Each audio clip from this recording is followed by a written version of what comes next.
இதுதான் மோடியோட சர்வாதிகாரம் அம்பலப்படுத்திய பிரபல யூடியூபர். பாஜகவுக்கு எதிரான வட இந்திய ஊடகம். யார் இந்த துருவ் ரத்தே? ஹரியானாவில் புது சர்ச்சை. ஹரியானா மாநிலம் ரோத்தக் மாவட்டத்தைச் சார்ந்தவர் துருவ் ரத்தே. 29 வயதான இவர் இந்தி மொழியில் பிரபல யூடியூபராக உள்ளார். 15 மில்லியனுக்கு அதிகமான மக்கள் யூடியூபில் துருவ் ரத்தேவை பின்தொடர்கின்றனர். அதுபோல சமூக வலைதளங்களிலும் துருவ் ரத்தேவிற்கு மில்லியன் கணக்கில் ரசிகர்கள் உள்ளனர். தொடர்ந்து சமூக ஊடக ஆர்வலராகவும் இந்தி மொழியின் விளாகராகவும் துருவ் ரத்தே அறியப்படுகிறார். சமூகம், அரசியல் மற்றும் சுற்றுச்சூழல் சார்ந்த பிரச்சனைகள் குறித்த வீடியோக்களை தயார் செய்து யூடியூபில் பதிவேற்றம் செய்து வருகிறார். பொறியியல் துறையில் முதுகலை பட்டம் முடித்த துருவ் ரத்தே முழுநேர யூடியூபராக மாறிய பிறகு கடந்த 2021ஆம் ஆண்டு நீண்டகால காதலியான ஜூலி எல்பிரை என்பவரை திருமணம் செய்து கொண்டார். தற்போது ஜெர்மனியில் தனது மனைவி ஜூலியுடன் வசித்து வரும் துருவ் ரத்தே தொடர்ந்து யூடியூபில் வீடியோ பதிவேற்றம் செய்து வருகிறார். இந்த நிலையில் கடந்த பிப்ரவரி 22ஆம் தேதி சர்வாதிகார நாடாக மாறுகிறதா இந்தியா என்ற 10 ஆண்டு கால மோடி அரசின் ஆட்சியை பற்றி 30 நிமிட வீடியோ ஒன்றை வெளியிட்டார். வீடியோ வெளியான சில மணி நேரங்களிலேயே பல லட்ச பார்வையாளர்களை கடந்து ட்ரெண்டிங்காக மாறி இணையதளத்தில் பெரும் புயலை கிளப்பியிருக்கிறது. மூட நம்பிக்கைகளில் மூழ்கி போனவர்கள் மோடியை கடவுளாக பார்க்க தயங்குவதில்லை. அதற்கு பிரபல நடிகையான கங்கனா ராணவத்தும் விளக்கில்லை. மோடி என்ற மாயையை உருவாக்கி ஒரு நாட்டையே அடிமைப்படுத்தும் நோக்கில் மோடியின் பாஜக அரசு செயல்படுகிறது என்றும் ஜனநாயகத்தின் குரல் வளையை நசுகுகிறது மோடி அரசு என துருவ் ரத்தேவின் வீடியோ தொடங்குகிறது. மக்களால் தேர்ந்தெடுக்கப்பட்டு ஆட்சி அமைக்கும் கட்டமைப்புடைய ஒரு நாட்டில் சர்வாதிகாரம் எவ்வாறு ஆட்டி படைக்கிறது என்பதற்கு எடுத்துக்காட்டு பாஜகவின் ஆட்சி என துருவ் ரத்தேவின் வீடியோ மக்களை வெளிப்படைய செய்கிறது. தொடர்ந்து வீடியோவில் பேசும் துருவ் ரத்தே ஒரே நாடு ஒரே கட்சி என்ற எண்ணத்தோடு பாஜக அரசு எதிர்க்கட்சிகளின் குரல் வளைகளை நசுக்குகிறது.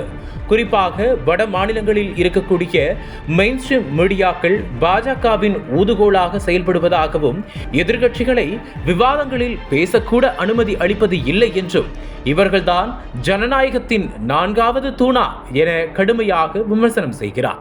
முக்கியமான பிரச்சனைகளான மணிப்பூர் வன்முறை போன்ற கலவரத்தை பற்றிய சிறப்பு செய்திகள் ஏதும் மக்களுக்கு வெளியிடாமல் மெயின்ஸ்ட்ரீம் மீடியாக்கள் பாஜகவின் செய்தி தொடர்பாளர்கள் போல் செயல்படுவதாகவும் துருவ் ரத்தே குற்றம் சாட்டுகிறார். பாஜக ஆட்சி காலத்தில் சூதாட்டங்கள் அதிகரிக்கப்பட்டுள்ளன. எதிர்க்கட்சிகளின் ஆட்சிகள் குதிரை பேரத்தின் வாயிலாக கவிழ்க்கப்படுகின்றன. இதற்கெல்லாம் ஒன்றிய அரசின் விசாரணை குழுக்கள் அரசியல் கட்சிக்கு எதிராக பயன்படுத்தப்படுகின்றன என வீடியோவில் கூறுகிறார். பாஜக அரசு இடி, சிபிஐ கொண்டு எதிர்க்கட்சிகளின் தலைவர்களை சட்டத்திற்கு புறம்பாக கைது செய்கிறது. மாநில உரிமைகள் சூறையாடப்படுகின்றன. மாநிலங்களுக்கு ஒதுக்கப்பட வேண்டிய நிதி நிலுவையில் வைக்கப்படுகின்றன. மோடிக்கு எதிராக சுவரொட்டி ஒட்டியவர்கள் மீது வழக்குகள் பாய்கின்றன. விவசாயிகளுக்கு எதிரான வன்முறை தூண்டப்படுகின்றன போன்ற எண்ணற்ற நிகழ்வுகள் மோடியின் சர்வாதிகாரத்திற்கு சான்றாக அமைந்துள்ளன என்பதனை ஆய்வுகளுடன் விளக்கி தனது காணொளியில் பதிவு செய்துள்ளார் துருவ் ரத்தே. செய்தியாளர்களையே சந்திக்காத ஒரே பிரதமர் மோடிதான் என கூறி முன்னாள் பிரதமர் மன்மோகன் சிங்குடன் ஒப்பிட்டு பேசுகிறார். இப்படியே நாடு சென்று கொண்டிருந்தால் ஜனநாயகம் என்பது ஏட்டில் இருக்கும், ஆனால் நடைமுறையில் உயிரை விட்டிருக்கும் என்பதுடன் துருவ் ரத்தே பேசும் வீடியோ முடிவிற்கு வருகிறது. இந்த சர்வாதிகார நாடாக மாறுகிறதா இந்தியா என்ற வீடியோ வெளியாகி 4 நாட்களிலேயே கோடிக்கணக்கான பார்வையாளர்களை கடந்து சென்று கொண்டிருக்கிறது. வீடியோவை ஆதரிக்கும் வகையில் 12 லட்சம் மக்கள் வீடியோவை லைக் செய்துள்ளனர். 2 லட்சத்திற்கும் மேற்பட்ட மக்கள் கமெண்ட்டும் செய்துள்ளனர். தொடர்ந்து வீடியோ வைரலாகி வருகிறது. நாடாளுமன்ற தேர்தல் நெருங்கி வரும் வேளையில் வட மாநிலத்தைச் சேர்ந்த ஒரு யூடியூபர் துணிச்சலுடன் மோடியை விமர்சித்து வீடியோ வெளியிட்டதற்கு பலரும் பாராட்டுகளை தெரிவித்து வருகின்றனர். இந்த வீடியோவானது இடதுசாரி சிந்தனையாளர்களிடம் வரவேற்பை பெற்றுள்ளது. இதுகுறித்து கருத்து தெரிவிக்கும் இடதுசாரி அமைப்பைச் சேர்ந்தவர்கள் வட மாநிலங்களில் அதுவும் இந்தி மொழியில் இப்படியான ஒரு வீடியோ வெளியாகி இருப்பது பாராட்டுதலுக்கு உரியது. மோடி அரசின் சர்வாதிகாரத்தனத்தை இந்த வீடியோ வெளிச்சம் போட்டு காண்பித்துள்ளது.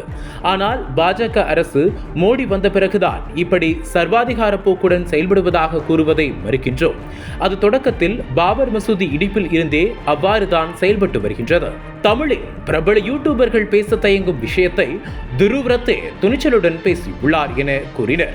இந்த குற்றச்சாட்டுகளை மறுத்து பேசும் பாஜக ஆதரவாளர்கள் துருவ் ரத்தேவின் வீடியோ ஒருதலைபட்சமாக இருப்பதாகவும் அவர் ஆம் ஆத்மியின் ஐடி விங் எனவும் விமர்சனம் செய்து வருகின்றனர். பிரபல யூடியூபர் ஒருவர் பாஜக அரசினை விமர்சனம் செய்து வீடியோ வெளியிட்டு இருப்பது இந்திய அளவில் பேசுபொருளாக மாறியுள்ளது. அனல் பறக்கும் செய்திகளை அப்டேட் செய்து கொள்ள நக்கீரன் களத்தை இப்பவே சப்ஸ்கிரைப் பண்ணுங்க.